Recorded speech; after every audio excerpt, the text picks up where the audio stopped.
আবারও তারেক রহমান বিএনপি বড় একটি ক্যাচ মিস করলো। উনি তো আসলে বড় বলটাই আগে মিস করেছেন, কারণ জুলাই সনদকে সংবিধানের উপরে রাখতে চায় ডক্টর মোহাম্মদ ইউনূস। সেজন্য নির্বাচনের প্রমোর পেছনে যে গণভোটের সিনেমাটা চালাবে ডক্টর মোহাম্মদ ইউনূস, সেখানে যে প্রেসিডেন্সিয়াল গভর্নমেন্ট, সেটা কি তারেক রহমান সাহেব বুঝতে পারছে না? প্রধানমন্ত্রীর লড়াইয়ে উনি লড়াই করছেন কিংবা ক্ষমতার চেয়ারে যাবেন, কিন্তু আসল চেয়ারটা তো প্রেসিডেন্টের চেয়ার।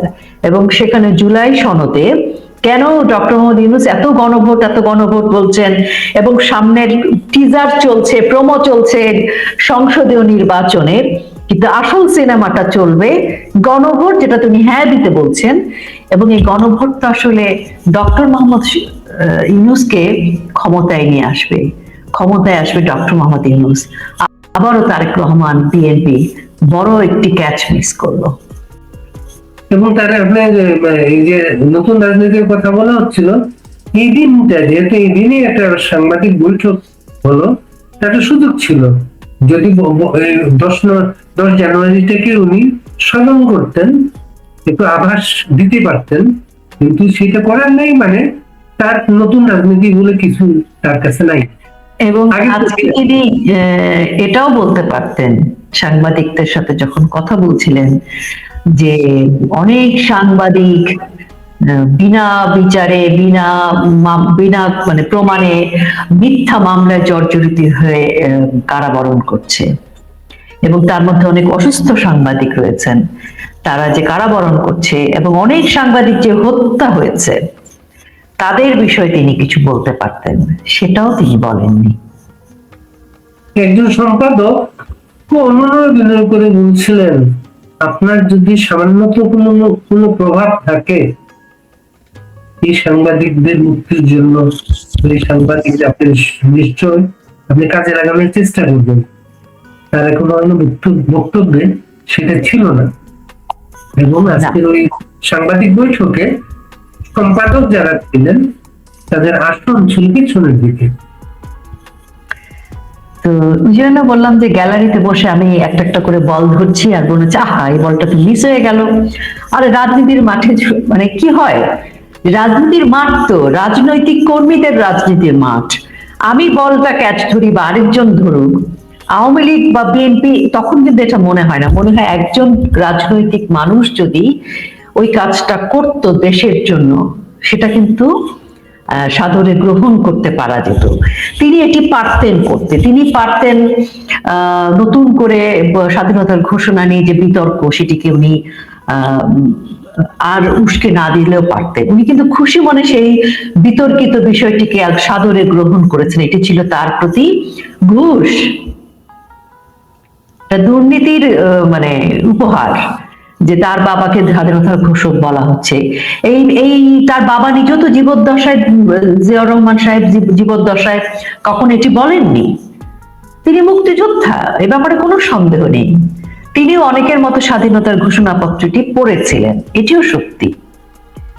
তো যাই হোক, এই বিষয়গুলো ছিল। এবং আরেকটি বিষয়ে আজকের দিনে উঠে আসতে পারত, সনাতনীদের উপর যে হামলা চলছে, এবং বাংলাদেশে যে অরাজকতা চলছে, এবং বিএনপির অনেক রাজনৈতিক কর্মী হত্যা হয়েছে, প্রার্থী হত্যা হয়েছে।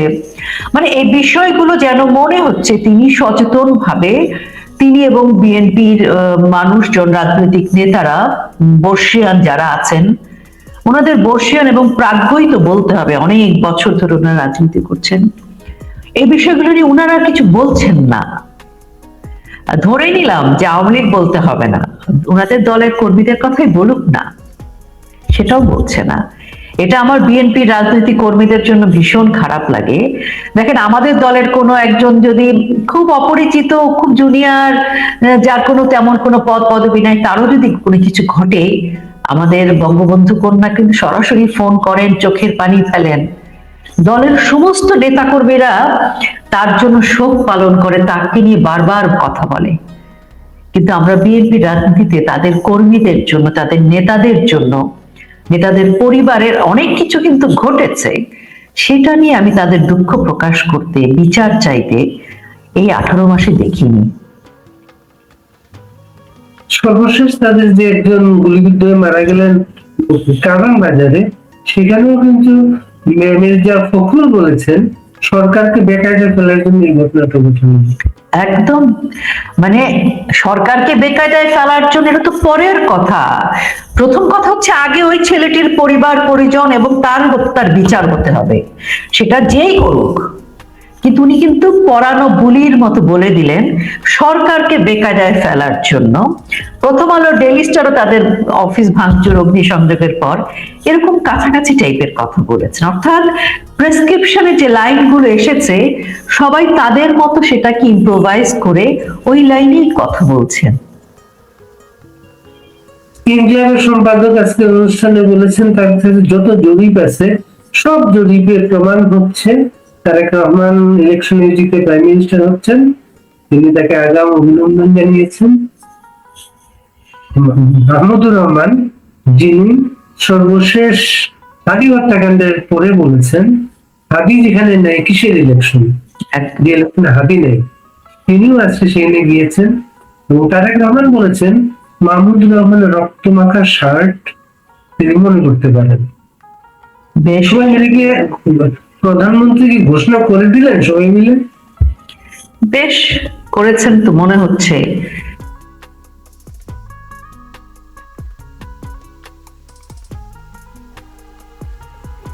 লোকে পাচ্ছি সঙ্গীতটা সমস্যা হচ্ছে নাকি একটু? না, একটু হয়েছিল। বললাম যে পয়সা লাগলো না, সময় লাগলো না, রাষ্ট্রের খরচ বেঁচে গেল, সেভাবেই প্রধানমন্ত্রী ঘোষণা করে দেওয়া হচ্ছে। এখন যেটা হয়েছে যে ওই আগে আগে আমরা একটা আমি যেহেতু শিল্পী সেই দিকে উদাহরণটা দেই, এরকম প্রচুর পুরস্কার হতো, পুরস্কার বিতরণের অনুষ্ঠান, মানে অলিগলিতে পুরস্কার পাচ্ছে এরকম কিছু শিল্পী, শিল্পী ঠিক না ওনারা, কিন্তু ওনারা প্রায় সম্মাননা পাচ্ছে, অ্যাচিভমেন্ট পাচ্ছে, এই পুরস্কার লাইফ টাইম অ্যাচিভমেন্ট বা best actor award, best actress award. কোন কাজের জন্য ভাই?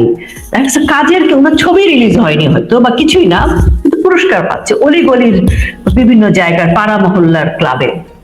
এরকম পাড়া মহল্লার ক্লাবের জরিপ দিয়ে প্রধানমন্ত্রী ঘোষণা করাই যায়, এটা কোনো বিষয় না।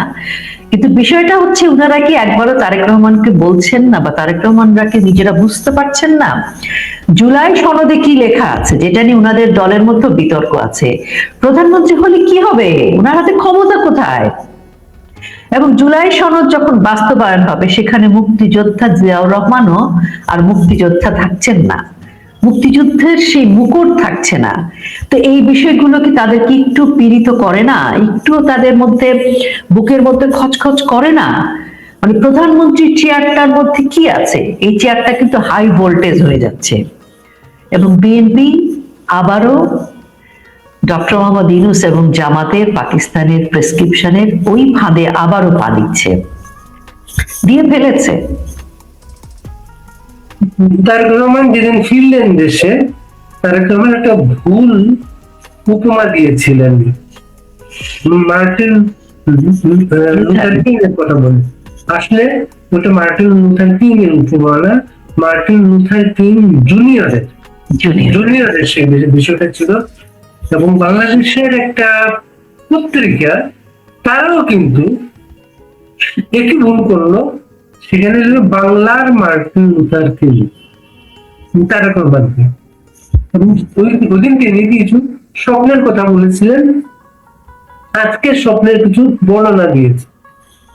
বর্ণনা গুলা তো যেহেতু অনেকদিন ধরে ইংল্যান্ডে আছেন, ইন্ডিয়ান একটা ওয়েলফেয়ার কান্ট্রি, তার নাগরিকদের স্বাস্থ্য সেবা থেকে আর সবকিছু দায় দায়িত্ব রাষ্ট্রের, কিন্তু সেখানে অস্ট্রেলিয়া তো আমরা যেটা এনজয় করি সবকিছু। তারেক রহমান যে কথাগুলো বলেছেন, অ্যাম্বুলেন্সের কথা বলেছেন, সবার আগে অ্যাম্বুলেন্সের চাই, অ্যাম্বুলেন্স রোগীকে নিয়ে কোথায় যাবে শেখ হাসিনা এটা কমিউনিটি ক্লিনিকের মাধ্যমে নিশ্চিত করেছিলেন। শেখ হাসিনা যত ভাতাগুলোর ব্যবস্থা করেছিলেন সব ভাতাগুলো এখন বন্ধ। সেটাই তো তারেক রহমান বলেছেন যে ওই ভাতাগুলো দলীয়করণ হয়ে গিয়েছিল, তিনি আবার সেগুলো চালু করবেন। সেই চালুটাকে উনি আরেকটা নতুন দলীয়করণ করবেন মনে হয়। দেখেন, ওই যে আমি আবার বলি, উনি যখন এটা বলেছেন তাতে তখন আমার গ্যালারিতে বসে মনে হয়েছে এবার উনি আত্মঘাতী গোল করেছেন। দেখেন, উনি আমাদের রাজনৈতিক প্রতিদ্বন্দ্বী, রাজনৈতিক সহকর্মী, সহযোদ্ধা, একই দেশের নাগরিক আমরা। তো সেই জায়গায় থেকে এই যে কথাটা উনি বললেন, উনি তো আসলে খোঁজ নেননি। এই যে বঙ্গবন্ধু কন্যা, আমি তো শেষ থেকে বলি, চলে যাবার আগে যে প্রায় 1 থেকে 1.5 কোটি মানুষকে যে কার্ড করে দিয়েছিলেন ন্যায্য মূল্যে, সেখানে কি তাদের ওই বয়সের মানুষজন, তাদের কি আওয়ামী লীগের কার্ড দেখে দেখা হয়েছিল? আওয়ামী লীগের কোনো আইডি কার্ড আছে, বা এরকম খোঁজ নেওয়া হয়েছিল যে আপনি কি আওয়ামী লীগ করেন, তাহলে আপনাকে এই কার্ডটা দিব? না তো। ওই যে একটি ঘর একটি বাড়ি একটি খামারের যে প্রকল্প, সেখানে কি আওয়ামী লীগের কর্মীরা পেয়েছিল? দিয়েছেন আওয়ামী লীগের, বাংলাদেশ আওয়ামী লীগের সভাপতি, বাংলাদেশ আওয়ামী লীগের সভাপতি, কিন্তু তিনি বাংলাদেশের প্রধানমন্ত্রী। এটা করেছেন বাংলাদেশের প্রধানমন্ত্রী, বাংলাদেশ আওয়ামী লীগের সভাপতি না।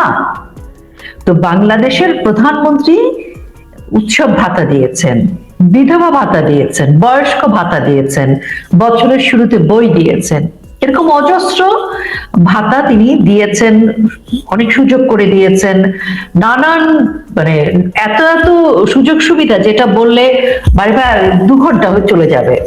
তো সেটা কি তিনি বাংলাদেশ আওয়ামী লীগের পক্ষ থেকে দিয়েছেন? না তো। এটা বাংলাদেশ রাষ্ট্রের প্রধানমন্ত্রী সরকারের পক্ষ থেকে দিয়েছেন। তাহলে এটা দলীয়করণ কি করে হয়? যদি সেটা দলীয়করণ হয়, তাহলে তারেক রহমান সাহেব যদি দেশের প্রধানমন্ত্রী হয়ে শুরু করেন, সেটাও কি বিএনপির হবে না? এখন উনাকেও যারা প্রেসক্রিপশন লিখে দিচ্ছে, সমস্যাটা ওইখানে, উনি তার উপর নির্ভর করছেন এবং উনি আত্মঘাতী গোল করছেন। উনি তার মানে উনি এসে প্রথমেই এই যে আওয়ামী লীগ বিএনপি দলীয়করণটাকে উনি আরো সুস্পষ্ট করে মানুষের সামনে প্রকাশ করলেন যে ওটা আগে আমরা আওয়ামী লীগ মনে করেছি দেখে বন্ধ করেছি, এখন আমরা চালু করব। ব্যাপারটা তো সেটাই হয়ে গেল। উনি একটু কথা বলেছেন, বিএনপি প্রতিহিংসা রাজনীতি থেকে দেশকে সঠিক পথে আনতে চায়। এটা কি আরেকটা কেস? অবশ্যই আরেকটা তো বটেই, কারণ দেখেন, প্রতিহিংসা রাজনীতি বলছেন উনি। এই প্রতিহিংসা রাজনীতি 5ই আগস্ট পরবর্তীতে আমরা মির্জা ফখরুল ইসলাম আলমগীর যে একটা ভিডিও ফুটেজ আপনি নিশ্চয়ই দেখেছেন, একটা ড্রামের উপরে জুনায়েদ সাকিব, একটা ড্রামের উপরে আইন উপদেষ্টা দাঁড়ানো, একটা ড্রামের উপরে মির্জা ফখরুল ইসলাম আলমগীর দাঁড়ানো, এবং উনি ওনাদের প্রেস কনফারেন্সে বলেছেন, এই জুলাইতে আমরা সর্বতভাবে সহযোগিতা করেছি, এই জুলাইতে আমরা এই এই করেছি, এই জুলাইতে আমরা এই এই করেছি, আমরা এর প্রথমতম অংশীদার। তো যদি তাই হয়ে থাকে, এবং তারেক ভাই কথা দিলাম ধানমন্ডি 32 দখল নিলাম, আমি শুধু একটু ধারণী দিব, এটি কোন রাজনীতি ছিল? এটি কি ভালোবাসার রাজনীতি ছিল, নাকি প্রতিহিংসা, প্রতিশোধ, জঘন্যতম নিম্ন স্তরের রাজনীতি ছিল? তারেক রহমানকে যখন এইভাবে প্রকাশ্যে বলছে, তারেক ভাইয়া কথা দিলাম ধানমন্ডি 32 দখল নিলাম, উনি তো বলতে পারতেন অসম্ভব, এটা তোমরা করতে পারো না, বা আমি লজ্জিত, আমাকে তোমরা ছোট করছো। ভাই, মুখের উপরে না বল, মানে তলে তলে ষড়যন্ত্র করে মুখের উপরে তো মানুষ একটু ভালো কথাও তো বলতে পারতো। তো উনি তো অধ্যতের সীমা ছাড়িয়ে সেই কাজটা করেছেন। উনি না বললে, তারেক ভাই কথা দিলাম এটা বলার কোনো সাহসই হতো না। এবং আমি ব্যক্তিগতভাবে আপনাকে বলছি, নিশ্চিত হয়ে দায়িত্ব নিয়ে, জামাতের মব বাহিনী, জঙ্গি মব বাহিনী যতখানি অত্যাচার করেছে, একই পরিমাণ অত্যাচার বিএনপির ছেলেরাও করেছে। এবং আমাকে যে ছেলেটি মারছিল, যে 3 মানে অনেকজনের মধ্যে 3 জনের কথা আমি আপনাকে স্পষ্ট করে বলি, তার মধ্যে একটি মেয়েও ছিল, বারবার বলছিল 17 বছর তোরা খাইছিস, এবার আমরা খাবো, এটা বলছিল আর পিটাচ্ছিল আমাকে, আর মেয়েটা বলছিল মার, ওর মাথা ফাটাই দে। তো তারেক রহমান সাহেব কি জানেন না কতটা প্রতিহিংসা উনার রাজনৈতিক দল করেছে? উনি কি কিছু জানতেন না? উনার প্রতিহিংসা তো উনার নিজের দলের ভেতর। রুমিন ফারহানার মতো একটা শিক্ষিত, ডিসেন্ট মানে একজন মানে বিএনপি নিবেদিত প্রাণ কর্মীকেই তো অসম্মান করেছে। ফজলুর রহমান সাহেবের সাথে যে অপমান, উনি মুক্তিযোদ্ধা বলে, কাজে প্রতিহিংসা রাজনীতি বিএনপির জন্মলগ্ন থেকে, এবং এখন এটা 4 গুণ বেড়েছে। শুনতে যতই খারাপ লাগুক, উনি কেন বলেছে, উনি ভাবছেন, উনি বলছেন, আমরা শুনছি কাক তো মাথা ডুবিয়ে পানি খায়, কিন্তু মানুষ দেখে, কাক ভাবে দেখে না কেউ। এই যে এত দখলবাজি হয়েছে, এত চাঁদাবাজি হয়েছে, কবরস্থানের জমিও তো ছাড়েনি, তো সেগুলো কি প্রতিহিংসা ছিল না? আপনি আরেকজনের দোকান দখল করে সেখানে বিএনপির সাইনবোর্ড দিবেন, সেটি কি ভালোবাসা? এগুলোকে কি ভালোবাসা বলে? তো তারেক রহমান যে কথাটি বলেছেন, নাকি লিখে দিয়েছে কেউ, বা উনি মনে করছেন মার্টিন কিং লুথারের মতো সুন্দর সুন্দর কথা বলতে হবে? এবং এই যে মামলাটা সারা বাংলাদেশে যত আওয়ামী লীগের নেতা কর্মীর বিরুদ্ধে মামলা হচ্ছে, প্রায় 90% মামলার বাদী কিন্তু বিএনপি লোক। হ্যাঁ, তার নেপথ্যের কারিগর মামলার করেছে, এটা তো সত্যি। এই কথাগুলো তো মানে দায়িত্ব নিয়ে বলছি আমি আপনি, কারণ এগুলো তো ডকুমেন্টেড, এটা চাইলে ওনারা অস্বীকার করতে পারবে না। তো এগুলো কি প্রতিহিংসা নয়? উনি কি জানেন না, জানতে চাননি? মিথ্যা মিথ্যা ইন্টারভিউ দিয়ে কিছু চাটুকার সামনে বসিয়ে রেখে ওই আয়োজনটা সফল মনে হতে পারে নিজেরা নিজেরা, কিন্তু বাংলাদেশ তো অনেক বড় জায়গা। বাংলাদেশের মানুষ কি সব ভুলে গেছে? 21শে আগস্ট গ্রেনেড হামলা কি আমরা ভুলে যাব? 10টা কষ্ট মামলা আমরা ভুলে যাব?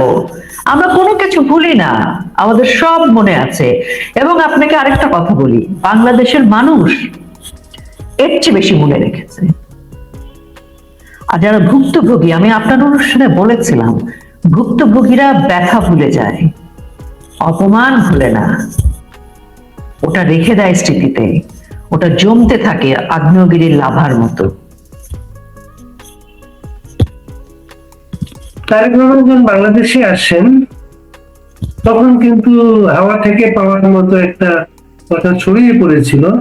উনি একটা সমঝোতার মাধ্যমকে নিয়ে এসেছেন। এই সমঝোতার একটা বড় শর্ত হচ্ছে আওয়ামী লীগ বাংলাদেশের রাজনীতিতে ফিরে আসবে বা ফিরে আসতে দিতে হবে। এই যে আজকের যে উচ্চারণ, প্রতিহিংসা রাজনীতি থেকে বেরিয়ে আসার কথা, এর সাথে কোনো সম্পর্ক দেখেন? কোথায় সম্পর্ক? উনি যদি ওনার দলীয় নেতা কর্মীদেরকে বলতেন, উনি রাজনৈতিক পলিসির জায়গায় বলতেন কথাটি, তাহলে ভাবা যেত। উনি তো প্রথম বৈঠক করেছেন শিবিরের সাথে, জামাত ইসলামের সাথে। উনি কি বলেছেন যে আজ থেকে বাংলা মানে বিএনপি রাজনীতি হবে প্রতিহিংসা মুক্ত, আমরা ইনক্লুসিভ নির্বাচন চাই? উনি উচ্চারণ করেছেন ইনক্লুসিভ নির্বাচন চান? তো উনি ইনক্লুসিভ নির্বাচন না চাইলে উনি কিভাবে সবাইকে নিয়ে কাজ করবেন? উনি নিয়মতান্ত্রিক ভাবে কাজ করবেন কি করে? উনি নিজে তো তফসিল ঘোষণার পর নিয়ম ভঙ্গ করে ভোটার আইডি কার্ড বানিয়েছেন। বিদেশি, উনি কি বিদেশি পাসপোর্ট বা বিদেশের অবস্থান মানে গোল্ডেন হ্যান্ডশেক করে চলে এসছেন? উনি কি এখন বাংলাদেশের মানুষ? উনি কি নিয়মের মধ্যে থেকে বাংলাদেশের কথা বলছেন? তাহলে উনি প্রথমে যেটা বলতেন, প্রথমে উনি সংবিধানের কথা বলতেন, প্রথমে উনি মুক্তিযোদ্ধাদের যে অপমান হয়েছে সেটার জন্য লজ্জা দুঃখ প্রকাশ করতেন, এবং ইনক্লুসিভ নির্বাচন না হলে নির্বাচন করবেন না এ কথাটি বলতেন। তাহলে প্রমাণ হতো বাংলাদেশ গণতান্ত্রিক একটি প্রক্রিয়ার ভেতরে প্রবেশ করছে বা প্রবেশ করবে তার হাত ধরে। উনি তো ইতিহাসে হিরো হয়ে যেতে পারতেন। উনি যদি বলতেন যে ইনক্লুসিভ নির্বাচন হতে হবে, রাজনৈতিক দলগুলো রাজনীতি করবে, যাদের নামে অপরাধ আছে, যাদের নামে মামলা হবে বা যারা অপরাধী সেটা যদি প্রমাণিত হয়, অবশ্যই তারা জেলে যাবে, সেটা ভিন্ন প্রসঙ্গ। কিন্তু ভাই, আওয়ামী লীগের শালা সম্বন্ধে ভাইরা ভাই, ভাইয়ের শ্বশুর, শ্বশুরের নাতি, তারা পর্যন্ত বাংলাদেশে চলাফেরা করতে পারবে না। হাজার হাজার ছাত্রলীগ কর্মী পড়াশোনা করতে পারবে না। গত 17 বছর কি বিএনপির কোনো ছেলে পড়াশোনা করেনি, চাকরি করেনি বাংলাদেশে? বিএনপির রাজনীতি প্রতিহিংসা না? আমরা তো, আমি শিল্পকলা একাডেমিতে চাকরি করতাম উনি 2000 সালে। 2001-এর পরে তো আমি চাকরি করতে পারিনি, আমাকে 2002 বোধহয় চাকরি ছাড়তে বাধ্য করা হয়েছিল বিএনপি ক্ষমতায় আসার পর। আমি কানে যাব, ফরাসি সরকার আমাকে সরকারি ভাবে আমন্ত্রণ জানিয়েছে, প্রথম বাংলাদেশের চলচ্চিত্র কানের উৎসবে এন্ট্রি পেল। আমি কানের উৎসবে উদ্বোধন ঘোষণা করব। আমাকে মুচলেখা দিয়ে সরকারি কর্মকর্তা হিসেবে বিদেশে যেতে হয়েছে। তখন সেলিমা রহমান, তিনি ছিলেন যুব ক্রীড়া সংস্কৃতি প্রতিমন্ত্রী। তিনি একজন মহিলা মানুষ, তিনি আমার মতো একজন অভিনেত্রীকে উনার সচিবালয়ের দরজার সামনে বসিয়ে রেখেছিলেন এবং এনওসির বাইরে আমাকে একটা স্ট্যাম্প পেপারে মুচলেখা দিতে হয়েছিল। আমি কি চোর? প্রতিহিংসা রাজনীতি শুনবেন আপনি? এবং পরবর্তীতে ফিরে আসার পর আমাকে আর পরের 2 বছর কোনো উৎসবে, কোনো ফিল্ম ফেস্টিভ্যালে যেতে দেওয়া হয়নি এবং পরবর্তীতে আমার চাকরি ছাড়তে বাধ্য করেছে, কারণ আমার আওয়ামী লীগের সময় চাকরি হয়েছিল। এবং আপনি শুনবেন আমরা ব্ল্যাক লিস্টেড ছিলাম টেলিভিশনে, বিভিন্ন জায়গায় আমরা কাজ করতে পারিনি। প্রতিহিংসা তো তারা করেছে সবসময়। কই বঙ্গবন্ধু কন্যা তো বিএনপি শিল্পী বলে সরিয়ে দেয়নি, বরং বিএনপি শিল্পীরা আপার পাশে বেশি ছিল।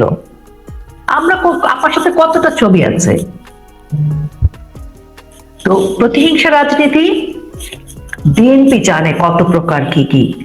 তারেক রহমান নতুন ইতিহাস সৃষ্টি করতে পারেন, আইকন হতে পারেন ইতিহাসে, যদি এই প্রতিহিংসা রাজনীতি থেকে তিনি বেরোতে পারেন, তার দল বেরোতে পারে। তারা যদি বলেন যে আমরা গণতন্ত্র চর্চা চাই, আমরা একদম ইনক্লুসিভ নির্বাচন চাই, আমরা এরকম মব চাই না, বলুক না। কেন বলতে পারছেন না? বলতে পারছে না কেন? আমরা তো বলতে পারছি। বঙ্গবন্ধুর দরিদ্র সজীবদের জয় তো বলেছেন, বিএনপি আমাদের শত্রু নয়, প্রতিদ্বন্দ্বী না, আমাদের প্রতিদ্বন্দ্বী, রাজনৈতিক প্রতিদ্বন্দ্বী। আমাদের শত্রু স্বাধীনতা বিরোধী। তারেক রহমান কেন বলতে পারছেন না?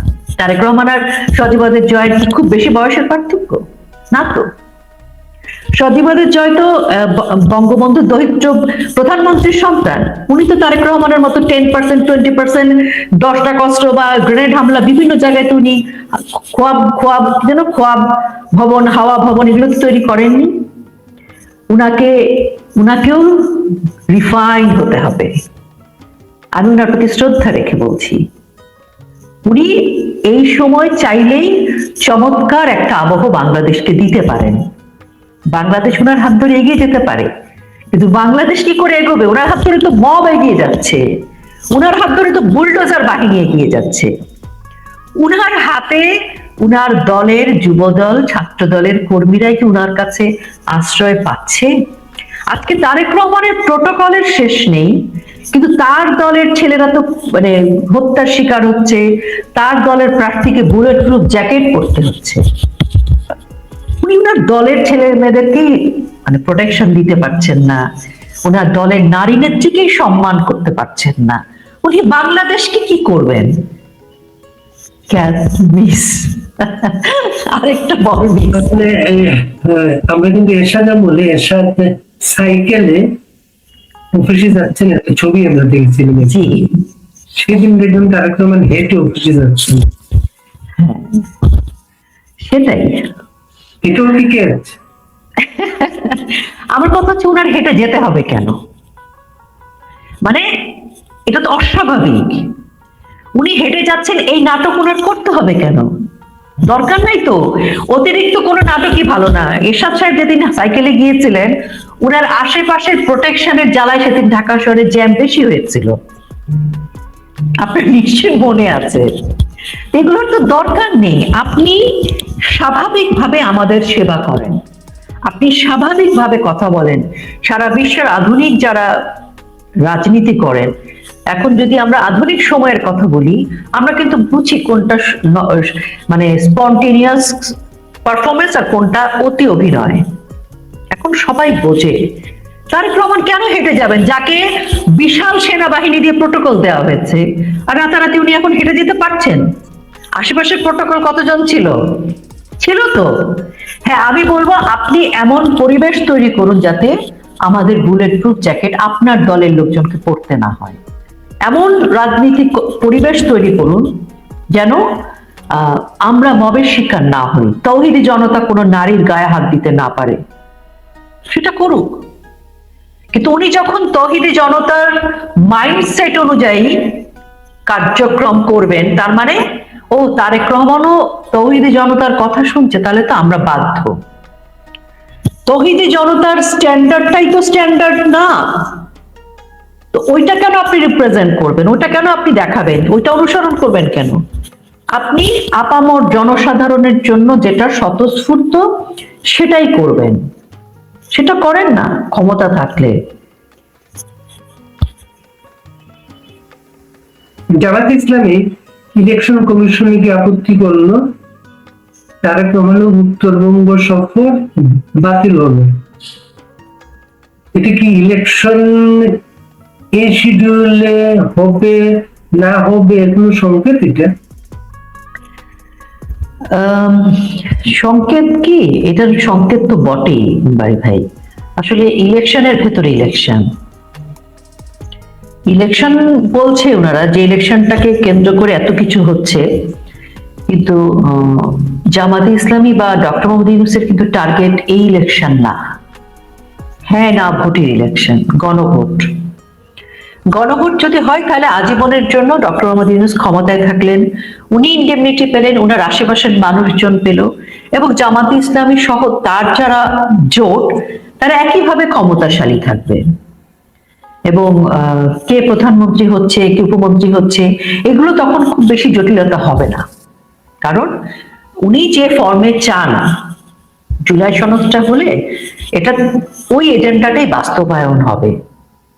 তো কাজেই যদি জুলাই সনদ বাস্তবায়ন করার ক্ষেত্রে ওনার কোনো সন্দেহ থাকে, অর্থাৎ গণভোট যদি মনে করেন যে করতে পারবে না, তাহলে নির্বাচন হয় কিনা, কারণ নির্বাচন যদি না হয় তাহলে আমার আপনার চাইতে বেশি আরামে থাকবেন কিন্তু ডক্টর মোহাম্মদ ইউনূস স্বয়ং, কারণ উনি যে অন্তর্বর্তীকালীন সরকার সেটা লম্বা হবে।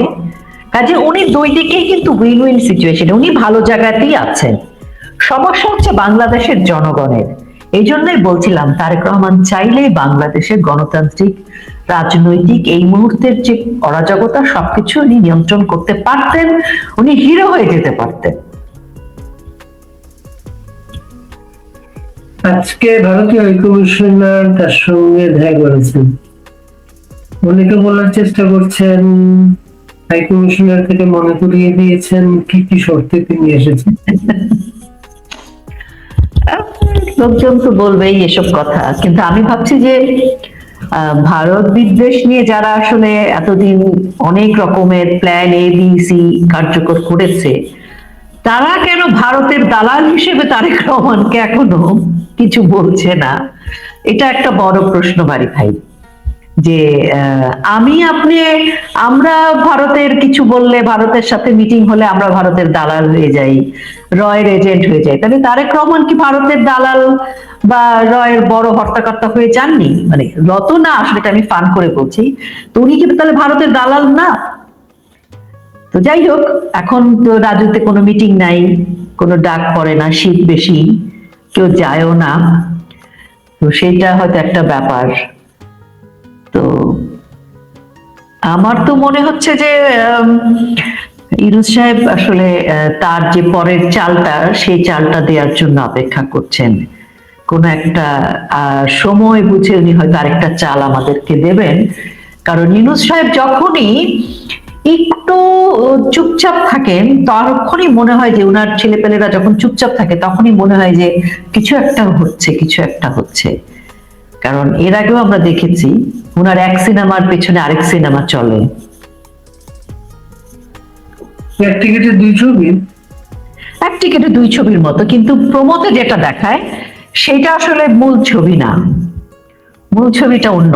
এটা ডক্টর মোহাম্মদ ইউনূসকে প্রথম থেকে দেখেই কিন্তু আমরা এখন বলতে পারি, কারণ উনি মাহফুজকে দেখিয়েছিল মাস্টার মাইন্ড, কিন্তু মাস্টার মাইন্ড তো ডক্টর মোহাম্মদ ইউনূস নিজে, উনি মাস্টার মাইন্ড।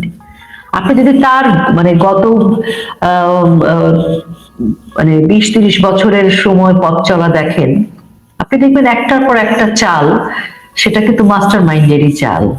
উনি যাদেরকে অ্যাসোসিয়েশন বানিয়েছেন, যাদেরকে নিয়ে বিভিন্ন সময় বিভিন্ন কার্যক্রম করেছেন, সেগুলো প্রত্যেকটার পেছনে কিন্তু উদ্দেশ্য ছিল।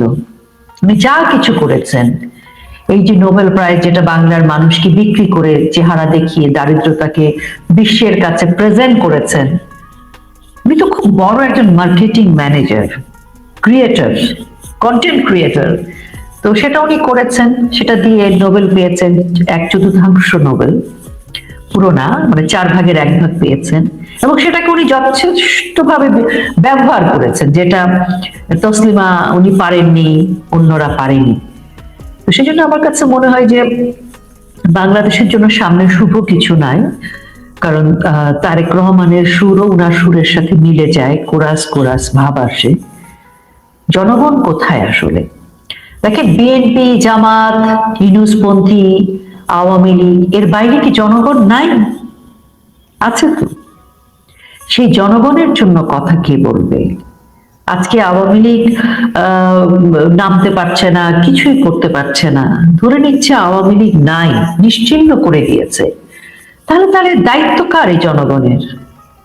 18 মাসে আওয়ামী লীগকে তো নামতে দেয়নি, আওয়ামী লীগ নিশ্চিহ্ন বলে দিয়েছে ইউনূস সাহেব, এবং বিএনপিও সেখানে সম্পূর্ণ সহযোগিতা করেছে। তাহলে এই যে জনগণ যারা, এই জনগণের পক্ষে কে দাঁড়াবে? বিএনপি তো দাঁড়ালো না, প্রমাণিত। জামাত ইসলাম তাদেরকে ব্যবহার করেছে, ইউনূস সাহেবও ব্যবহার করেছে।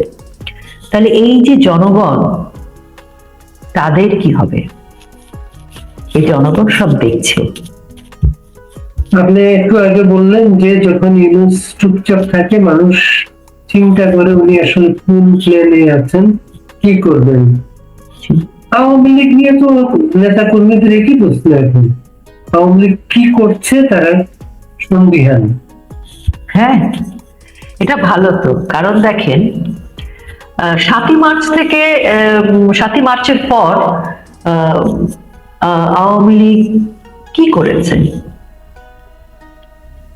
আওয়ামী লীগ রাজনীতি করেছে, জনমানুষকে নিয়ে পরিকল্পনা করেছে। 25শে মার্চ পাকিস্তান কি করেছে? গণহত্যা চালিয়েছে। তারপর আওয়ামী লীগ কি করেছে? বঙ্গবন্ধু স্বাধীনতার ঘোষণা দেওয়ার পর আওয়ামী লীগ কি করেছে? আওয়ামী লীগ মুজিবুর সরকার গঠন করেছে। আওয়ামী লীগ কিন্তু যুদ্ধের জন্য প্রস্তুত হয়েছে, যুদ্ধে নেমে গেছে। 1-2 ঘন্টাও কিন্তু দেরি হয়নি, সবকিছু কিন্তু তৈরি হয়ে গেছে। তো ভাষা আন্দোলনও দেখবেন, যখন ছাত্রদের উপর গুলি চালানো হলো, তারপর কি হলো? সেই সময় পাকিস্তান আমলে সেই গুলি চালানোর পরে কি তারা নিজেদেরকে রক্ষা করতে পেরেছে? ভাষার প্রশ্নে তো বাঙালির জয় ঘটেছিল, তাই না? বাঙালি কিন্তু অন্য এক রকমের মানুষ, সারা পৃথিবীর মানুষ থেকে একদম আলাদা। ওই যে ব্যথাটা ভেতরে পুষে রাখে, পুষে রাখতে রাখতে বাঙালি আগ্নেয়গিরির অগ্নুৎপাতের মতো ওই লাভাটা একদিন বেরিয়ে আসে। আওয়ামী লীগের নেতারা যারা আছেন, এই কথাটা অনেক হয়, আমি একদম আওয়ামী লীগের নেতারা কেন চুপচাপ, আওয়ামী লীগ কেন চুপচাপ, এটা আমি একটু বলতে চাই। দেখেন, আওয়ামী লীগের নেতারা চুপচাপই তো থাকবে। উনারা কি পরিকল্পনা করছে, যেখানে শত শত হেলমেট বাহিনী, শত শত পরিচিত মুখ, যারা আপনার আমার চেয়ে আওয়ামী লীগ বেশি ছিল, তাদেরকে আমরা দেখেছি রাতারাতি তারা আওয়ামী লীগ না, মুক্তিযুদ্ধের বিপক্ষে। আওয়ামী লীগ না হোক দুঃখ নাই, তারা স্বাধীনতা বিরোধী। আওয়ামী লীগ না করতে পারে, কিন্তু স্বাধীনতা বিরোধী, যেটা আমরা ভাবিনি। তো সেই রকম জায়গায় আওয়ামী লীগ তো চুপচাপ করেই কৌশল করবে। এই কৌশল কি জনজনে বলবে? আমরা এই কাজ করছি, আমরা অমুক অমুককে এই দায়িত্ব দিয়েছি, আমাদের এই এই প্ল্যান আছে, নিশ্চয়ই তো বলবে না। এটাই কৌশল। আমরা কিছু করছি না, আমাদের নেতারা কিছু করছে না, এটাই আমাদের কৌশল। আমাদের নেত্রী কিন্তু 7ই মার্চের ভাষণের মতো, বঙ্গবন্ধুর ভাষণের মতো কিন্তু তিনি বলে দিয়েছেন, যে যেখানে সে সেখানে দায়িত্ব নেবে, যার যেভাবে মানে সম্ভব সে সেভাবে প্রস্তুত থাকবে। 7ই মার্চের ভাষণ, 25শে মার্চ আসলে জনগণ সেই ঐতিহাসিক ভূমিকায় আবারও অবতীর্ণ হবে। তার আগ পর্যন্ত আমাদের নেতারা কিছুই করছে না, আমাদের নেতারা ঘুমিয়ে আছে, অসুস্থ, কেউ কোনো কিছু করে না, কারো খোঁজ খবর নেয় না, থাকুক থাকুক এই এই দুর্নাম, এই সবকিছু। আওয়ামী লীগের নেতাদেরকে গণহত্যাকারী থেকে শুরু করে দুর্নীতিবাজ থেকে শুরু কি না বলেছে, সমগ্র আওয়ামী লীগকে কি না বলেছে, সবই তো বলা শেষ। কাজে ইউনূসের এই আমলে আমাদের ভালো বলবে, এটা তো আশাই করি না আমরা। যেখানে বঙ্গবন্ধুর কন্যা, প্রধানমন্ত্রী ছেড়ে দিলাম, অন্য কিছু ছেড়ে দিলাম, তিনি তো বঙ্গবন্ধুর কন্যা, আচ্ছা তাও ছেড়ে দিলাম, তিনি তো একজন নারী, মায়ের বয়সী একজন নারী। এখন ইউনূসের বট বাহিনী বা সেই সময় আমরা দেখেছি জঙ্গিরা কি করেছে। কাজেই এই এই ইউনূস বাহিনী, ইউনূস জোট, তারা হাদিকে যেভাবে উৎপাদিত প্রোডাক্ট হিসেবে মার্কেট ইন্ট্রোডিউস করেছে, তারা আসলে অনেক উৎপাদিত প্রোডাক্ট মার্কেটে ছেড়ে দিয়েছে। ওদের কাজ হচ্ছে খারাপ খারাপ কথা বলা, যে খারাপ কথার সাথে বাংলা ভাষা পরিচিত ছিল না, বাংলাদেশ পরিচিত ছিল না, সেটা তারা এখন দেখাচ্ছে। ইউনূস সাহেবের সাথে কিন্তু প্রচুর শিক্ষকরা আছেন, সবাই কিন্তু পিএইচডি করা, বাংলার চেয়ে ইংলিশ ভীষণ সুন্দর করে বলেন, একটি দাড়ি কমাও ভুল হবে না, কিন্তু তারা কেউ মানুষ না।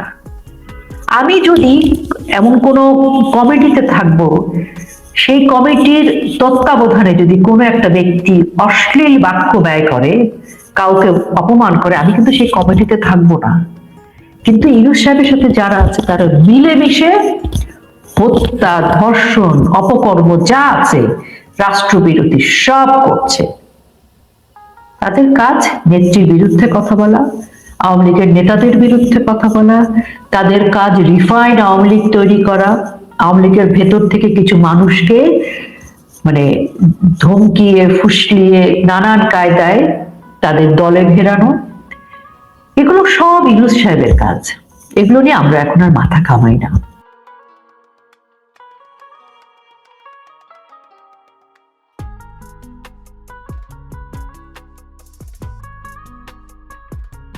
তাদের কোনো ভারতের এক্ষেত্রে কোনো ভূমিকা নেই। যদিও ভারত কিন্তু গতকালও আপনি জানেন পররাষ্ট্র মন্ত্রণালয়ের ব্রিফিং এ আমি প্রশ্নটা করেছিলাম যে মায়ানমার এবং বাংলাদেশ দুটি ক্ষেত্রেতেই দেখা যাচ্ছে যে ভারত চেয়েছিল একটা ইনক্লুসিভ নির্বাচন, সকলের মাধ্যমে নির্বাচন হোক, কিন্তু সেই নির্বাচনটা হচ্ছে না, মায়ানমারেতেও হচ্ছে না, এমনকি বাংলাদেশে তো নমিনেশন প্রক্রিয়া সম্পন্ন হয়ে গেছে, যেখানে আওয়ামী লীগকে নমিনেশন ফাইল করতে দেওয়া হয়নি, তাদের নিষিদ্ধ।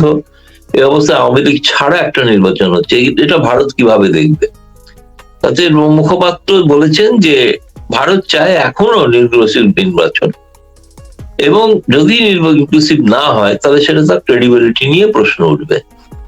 এবং সেই মানে ক্রেডিবিলিটি নিয়ে যে প্রশ্নটা যেটা উঠেছে, সেই ক্রেডিবিলিটির প্রশ্নটা তো ভারত মনে করছে যে ক্রেডিবল হবে না আওয়ামী লীগ যদি না থাকে। তাহলে আওয়ামী লীগ যদি না থাকে তাহলে সেটা ক্রেডিবল না হয়, তাহলে আমার মনে হয় যদি ভারতের হাই কমিশনার দেখা করে থাকেন তারেক রহমানের সঙ্গে, তিনি হয়তো নিশ্চয়ই এটা ভারতের মনোভাবটা তিনি ব্যক্ত করেছেন। তিনি বলেছেন যে আওয়ামী লীগকে ভারত বাংলাদেশের মানুষ অনেকেই এখন চায় না, তারা মনে করছে আওয়ামী লীগ অনেক মানুষের দ্বারা প্রত্যাখ্যাত, তো তারা নির্বাচনে অংশগ্রহণ করুক, নির্বাচনে অংশগ্রহণ মানুষ তাদের হারিয়ে দেবে, যেরকম শ্রীলঙ্কাতে রাজাপক্ষের দলকে হারিয়ে দিয়েছিল। সুতরাং সেই ক্ষেত্রে জোর করে একটা দলকে যদি বিপক্ষে রাখা হয় তাহলে সেই নির্বাচনটা ক্রেডিবল নয়। ফলে আমার মনে হয় না বরফ গলা তো ভারতের দিক থেকে নিশ্চিত ভাবে, এবং এটা ঘটনা যে জয়শঙ্কর যখন দেখা করেছিলেন তারেক রহমানের সঙ্গে তখনও বলেছিলেন যে বিজেপি পার্টির সঙ্গে কিন্তু তার বিএনপির একটা কিন্তু পার্টি টু পার্টি রিলেশন আগেই তৈরি হয়েছিল, এবং বিএনপির সঙ্গে কিন্তু সেই সম্পর্কটা আছে, যেটা জয়শঙ্কর বলেছেন যে বিএনপির সঙ্গে বিজেপির সম্পর্ক অত্যন্ত মধুর, যেটা কংগ্রেসের সঙ্গে আওয়ামী লীগের ছিল। তিনি সেই তফাৎটা করে এসছেন, পার্থক্যটা দেখিয়ে এসছেন। ফলে তারেক রহমানের দিক থেকেও তিনি যে একটা কঠিন পরিস্থিতিতে সরকার পরিচালনা করবেন, এবং সেই অবস্থায় তাকে সব থেকে বড় বৃহত্তম প্রতিবেশী ভারতের সহযোগিতা প্রয়োজন যদি হয়। এখন আমি জানি না সত্য মিথ্যা কি, কিন্তু অনেক রকম সংবাদ দেখছি, এবং আপনার চ্যানেলেও আপনি বলেছেন যে, আমি এটাও একটু আগে আমাকে একজন পাঠালো যে জামায়াত এনসিপি নির্বাচনকে মনে করছে না যে লেভেল প্লেইং ফিল্ড, সুতরাং তারা নির্বাচন বয়কট করতেও যেতে পারে। আমি জানি না সেটা হবে কি হবে না বলতে পারছি না, কিন্তু ভারতের নীতির কিন্তু এখনো পর্যন্ত অফিসিয়ালি কোনো পরিবর্তন হয়নি।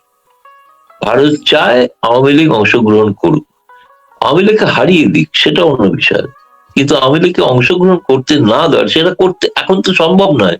এখন নির্বাচন ঘোষণা হয়ে গেছে, 12ই ফেব্রুয়ারি নির্বাচন হবে, কিন্তু এইটা করতে গেলে যেটা হয় যে গোটা নির্বাচন প্রক্রিয়াটাকে স্থগিত করতে হয়।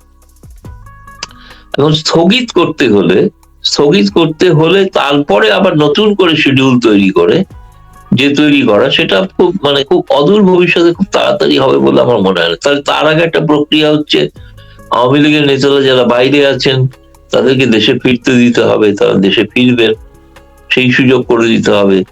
অর্থাৎ তাদের রাজনৈতিক কর্মকাণ্ডে যে নিষেধাজ্ঞা আছে সেটা প্রত্যাহার করতে হবে। এখন আমি জানি না, খলিলুর রহমান যে ওয়াশিংটনে গেছেন তিনি বলেছেন যে, আজকে আমি দেখলাম একটা সংবাদ গণমাধ্যমে যে সেখান থেকে আমেরিকা চেয়েছে যে বাংলাদেশে গণতন্ত্র প্রতিষ্ঠিত হোক, মানে অর্থাৎ এখন গণতন্ত্র নেই, এই মুহূর্তে গণতন্ত্র নেই, গণতন্ত্রের ট্রানজিশনটা হওয়ার ক্ষেত্রে আমেরিকা চায় যত দ্রুত সম্ভব আমেরিকায় গণতন্ত্র হোক। এবং বাংলাদেশের যে নতুন রাষ্ট্রদূত তিনি আসছেন, ভারতে যিনি আমেরিকার রাষ্ট্রদূত তিনি অলরেডি এসে পৌঁছে গিয়েছেন, আগামী সোমবার তিনি সাংবাদিকদের সঙ্গে মিলিত হবেন। এবং তিনি কিন্তু কেবলমাত্র ভারতের রাষ্ট্রদূত নন, তিনি কিন্তু দক্ষিণ এশিয়া, মধ্য এশিয়ার সমস্ত অঞ্চলটাই তিনি কিন্তু দেখবেন। অর্থাৎ বাংলাদেশে যিনি আমেরিকার রাষ্ট্রদূত আসছেন তারও প্রায় বস বলা যেতে পারে। ফলে সোমবারের জন্য আমরা অপেক্ষা করছি, সোমবারে নিশ্চয়ই তার একটা প্রতিক্রিয়া হয়তো এই বিষয়ে জানা যাবে যদি তিনি বলেন। আমি শুনেছি যেটা এখন পর্যন্ত আমাদের কাছে যে ইনভাইট এসছে, সেই ইনভাইটে বলা হচ্ছে যে রাষ্ট্রদূত তিনি একা ভাষণ দেবেন, কোনো প্রশ্ন উত্তর করা যাবে না, অর্থাৎ কোনো প্রশ্ন করা যাবে না। ফলে প্রথম কথা এটা একটা ব্যতিক্রমী ব্যাপার, কোন রাষ্ট্রদূত দায়িত্ব নেওয়ার আগে তিনি প্রেস কনফারেন্স করছেন, এটা হয় না সাধারণত, সেটা একটা ব্যতিক্রমী বিষয়। দ্বিতীয়ত হচ্ছে তিনি তার মত বলে যাবেন একতরফা, তাকে কোনো প্রশ্ন করা যাবে না, সেটাও বলা আছে ইনভাইটে। ফলে এখন সোমবারের বিষয়টা খুব গুরুত্বপূর্ণ, ফলে তিনি যেটা বলবেন সেটাই আমেরিকা প্রশাসনের মত ভারত এবং এই উপমহাদেশ সম্পর্কে। আশা করছি যে সেই দিন আরো বেশি স্পষ্ট হবে সমস্ত বিষয়টা আর কি। দাদা, আপনি রণধীর জয়সওয়ালের প্রেস কনফারেন্সটার কথা বলছিলেন, আমার একটু জিনিস জানার আছে, সেটা হলো যে ওখানে বাংলাদেশের যে পাকিস্তান থেকে যুদ্ধ বিমান কেনার বিষয়টি এসছে, এবং এটা নিয়ে আমরা যত পত্রিকায় পড়েছি, আপনারা যেটা কভার করেছেন যে ভারত খুব তীক্ষ্ণ দৃষ্টি রাখছে এই বিষয়টির উপর। এই তীক্ষ্ণ দৃষ্টি বিষয়টা কি? আমি তো মনে করি যে তীক্ষ্ণ দৃষ্টি রাখাটাও একটা প্রক্রিয়া, সেটা জিনিসটা কি? না, তীক্ষ্ণ দৃষ্টি রাখার বিষয়টা হচ্ছে এইটাই যে তারা যেটা, প্রথম কথা এটা পাকিস্তান থেকে ঘোষণা হয়েছে, বাংলাদেশ এখনো ঘোষণা করেনি যে আমরা কিনছি। তিনি গেছেন, দেখুন বায়ুসেনার প্রধান গেছেন, তার যে বায়ুসেনার জন্য যেগুলো প্রয়োজন সেগুলো তিনি পাকিস্তান থেকে যদি পাওয়া যায় তাহলে সে বিষয়ে তিনি কথাবার্তা হয়তো বলেছেন। সিদ্ধান্ত নেবে নতুন নির্বাচিত সরকার, বর্তমান সরকার কোনো সিদ্ধান্ত নেই। এই জন্যই এখন তীক্ষ্ণ নজর রাখা হচ্ছে। একটা বিমান ক্রয় করা, যুদ্ধ বিমান ক্রয় করার প্রক্রিয়াটা লম্বা, অনেক লম্বা। কারণ এটাতে প্রথমে হচ্ছে যে রিকুইজিশন ফর প্রকিউরমেন্ট সেটা দিতে হয়, তবে বাংলাদেশের ডিফেন্স প্রকিউরমেন্ট বোর্ড সেটা ক্লিয়ার করবে, তার দরদাম নিয়ে আলোচনা হবে, লম্বা প্রক্রিয়া। এটা পাকিস্তানের তরফ থেকে যে ঘোষণা করা হয়েছে না, সেটা হচ্ছে কিছুটা ভারতের দিকে অনেকটা একটু তির্যক ভঙ্গিতে ভারতকে উত্তেজিত করার জন্য বলা হয়েছে, হয়তো হইতে পারে। আমার মনে হয় না বাংলাদেশের হাতে সেই ধরনের এখনো অর্থ আছে যে এটা, যদি না তাকে কেউ ঋণ দেয়, তো ঋণটা পাকিস্তানকেই দিতে হবে। পাকিস্তানের নিজেরই খাওয়া পড়ার ঠিক নেই, সে ঋণ দেবে বাংলাদেশকে, সেই ঋণের টাকায়। এগুলো হচ্ছে কি জানেন, এগুলো হচ্ছে অনেকটা বেশি বলা যায়, একটা কথা আছে প্রচলিত না, গ্যালারি শো, এগুলো গ্যালারি শো। সেই জন্য ভারত তীক্ষ্ণ নজর রাখছে, এর বেশি কি বলবে, কারণ ঘটনাটা তো ঘটছে না এখন, ঘটনা ঘটতে লম্বা সময় লাগবে। একটা বিমান কিনছি এটা বলাটা যত সহজ, কেনাটা তত সহজ নয়। আমাদের দেশে একটা বিষয় অনেকে মনে করেন যে তারেক সাহেব দেশে ফিরেছেন, বিএনপি ক্ষমতায় যাচ্ছে, মানে এটা মানুষের পাবলিক পারসেপশন যে বোধহয় ইন্ডিয়ার সঙ্গে একটা বোঝাপড়া হয়েছে। হ্যাঁ, অতীতেও তো বিএনপি ক্ষমতায় ছিল, এই বোঝাপড়ার মধ্যে দিয়ে এমন একটা প্রক্রিয়া আছে কি যে বিএনপি ক্ষমতায় আসলে আওয়ামী লীগের নিষেধাজ্ঞা প্রত্যাহার হবে, এরকম কোন আওয়াজ বা কোন ধরনের এটা আঁচের কোনো ব্যাপারই নয়। ভারত চাইবে দীর্ঘকাল আওয়ামী লীগের নেতারা ভারতে থাকুন, এটা সম্ভব নয়। সেটা বাংলাদেশের যেই সরকারের ক্ষমতায় আসুক তার সঙ্গে ভারত এটাই ডিল করবে যে তারা এই মুহূর্তে যদি ধরেও নেই যাবে, কথার কথা নির্বাচন যদি হয়, সেই নির্বাচনে বিএনপি জিতবে, এটা ধরে নিচ্ছেন, কিন্তু আমাদের নিজেদের ধারণা বিএনপি একক সংখ্যাগরিষ্ঠতা পাবে না। এই কারণে জামায়াত তার সঙ্গে দেখা করেছেন, জামায়াত বলেছেন জাতীয় সরকার গঠনের কথা বলছেন, এনসিপিও বলছে তাই। ফলে বাংলাদেশের নির্বাচনের ব্যাপারটা অতটা সহজ নয়। বাংলাদেশের ক্ষেত্রে আমি যেটা খুব সহজ ভাষায় বলি যে অনেক ক্ষেত্রে 2+2 4 হয়, বাংলাদেশে 2+2 0 হয়। ফলে বাংলাদেশ সম্পর্কে শেষ কথা বলার সময় কিছু আসেনি। এক।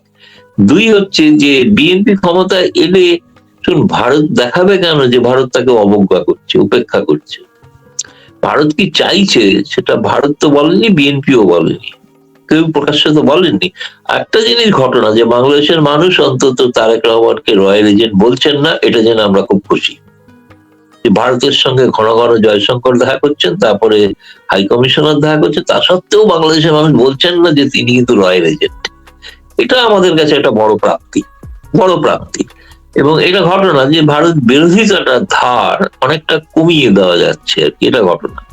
এর দ্বারা ভবিষ্যতে কি হবে সেটা ভবিষ্যৎ বলবে, কিন্তু এটা ঘটনা হতেই পারে। ভারত চাইলে একটা কোনো ডিল, যে ডিলে আওয়ামী লীগকে আবার পুনরায় বাংলাদেশের রাজনীতি করতে ফিরতে দেওয়া হোক। পরে দেখা যাবে তারা, তাদের মানুষ যদি চায় তাহলে তারা ফিরবেন, মানুষ যদি না চায় তারা প্রত্যাখ্যিত হয়ে থাকবেন, যেমন বিএনপি দীর্ঘ 16 বছর প্রত্যাখ্যিত হয়েছিলেন বা তারা তাদের আসতে দেওয়া হয়নি ইত্যাদি। কিন্তু বাংলাদেশের রাজনীতিতে স্বাভাবিক ঘটনা, একটা অস্বাভাবিক কিছু ঘটনা তো নয়। এখন আমি অপেক্ষা করে আছি যে খলিলুর রহমানের সঙ্গে কি আলোচনা হলো, তাকে তিনি কি ম্যান্ডেট নিয়ে আসছেন। বাংলাদেশের গণমাধ্যমে যেটা প্রকাশিত হয়েছে আমি দেখলাম যে তারা চাইছেন খুব দ্রুত একটা ডেমোক্রেসিতে, গণতন্ত্রে বাংলাদেশে উত্তরণ হোক। অর্থাৎ তারা এই প্রথম, আমার কাছে অন্তর্নিহিত অর্থ হচ্ছে তারা ইউনূস সরকারকে সম্পর্কে সম্পূর্ণ অনাস্থা প্রকাশ করছে। দুটা শব্দ ব্যবহার হচ্ছে, আমরা বাংলাদেশের পত্রিকায় হাই কমিশনের বরাদ দিয়ে যে রিপোর্ট আছে, একটা হচ্ছে গ্রহণযোগ্য নির্বাচন, আরেকটা হচ্ছে গণতান্ত্রিক সুষ্ঠু নির্বাচন, পার্টিসিপেটরি না, গ্রহণযোগ্য এবং সুষ্ঠু নির্বাচন। আমরা অনেকেই তার অর্থটা, আমেরিকার এই মেসেজটা আমরা ধরতে পারছি না। এটা কি সে মিন করছে সবাইকে নিয়ে নির্বাচন, নাকি যে নির্বাচনটা হতে যাচ্ছে এটা সুষ্ঠু, সুন্দর, গ্রহণযোগ্য হলে ভালো? আপনার কাছে কি মনে হয়? এবং আমি সঠিক প্রশ্ন। আমার কাছে যেটা মনে হয় যে আমেরিকা হয়তো চাইছে যে, আমেরিকা তাদের যে ফিডব্যাক, তারা মনে করেন যে তারা বলতেই পারবেন না, কখনোই বলতে পারবেন না বিশ্বের অন্যতম গণতান্ত্রিক রাষ্ট্র একটা গণতান্ত্রিক দলকে নির্বাচনে অংশগ্রহণ করতে দিও না, এটা আমেরিকার পক্ষে বলা সম্ভব না। তাহলে তো আমেরিকার সম্পর্কে প্রশ্ন হবে যে তারা গণতন্ত্রের প্রতি কতটা দায়বদ্ধ। ফলে তারা একটা ধরি মাছ নাচুই পানি দায়িত্বটা ছেড়ে দিচ্ছেন বাংলাদেশের সরকারের উপরে, বর্তমান সরকারের উপরে। তারা চাইছেন যে আওয়ামী লীগ যদি সরকারে তারা নির্বাচনে প্রতিদ্বন্দ্বিতা করে তারা পরাস্ত হন। যদি আপনারা এতটাই মনে হয় যে মানুষের গণবিপ্লবের কারণে আওয়ামী লীগ বরখাস্ত হয়েছে, তাদের প্রতি মানুষের আস্থা নেই। আমার মনে হয় আমেরিকা কিছুটা ধরি মাছ নাচুই পানির মতো কেস, এবং তাদের পক্ষে বলা সম্ভব নয় কোনো দিন, কোন গণতান্ত্রিক রাষ্ট্রের পক্ষে বলা সম্ভব নয় যে একটি গণতান্ত্রিক দলকে বয়কট করে তাদেরকে নির্বাচনে অংশগ্রহণ করতে না দিয়ে নির্বাচনে বাকি নির্বাচনটা, এটা কেউ বলবে না। ফলে সেই নির্বাচনে গ্রহণযোগ্যতা নিয়ে তো প্রশ্ন থাকবেই।